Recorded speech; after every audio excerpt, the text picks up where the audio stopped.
पृथ्वी की उत्पत्ति कैसे हुई? वैज्ञानिक दृष्टिकोण से पृथ्वी की उत्पत्ति 0.5 बिलियन वर्ष पहले एक विशाल घूमती हुई गैस और धूल के बादल नेबुला से हुई थी।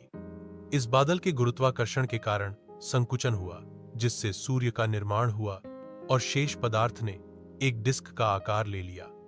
इस डिस्क में धूल और गैस के कण आपस में टकराकर बड़े पिंडों में जुड़ते गए, जिन्हें ग्रह कहा जाता है।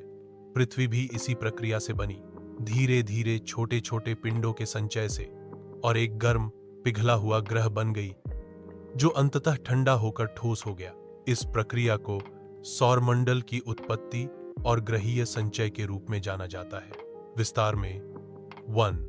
नेबुलर परिकल्पना। यह सिद्धांत बताता है कि सौरमंडल एक विशाल घूमते हुए नेबुला से बना था।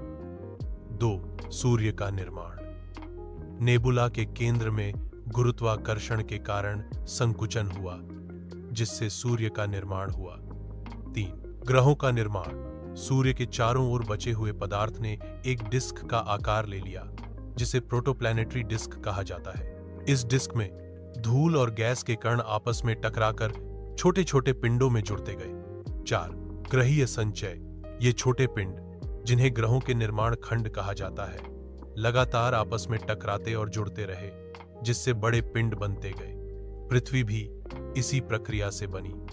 5. पृथ्वी का ठंडा होना।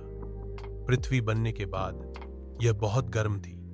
समय के साथ यह ठंडी होती गई और इसकी सतह पर एक पपड़ी क्रस्ट बन गई।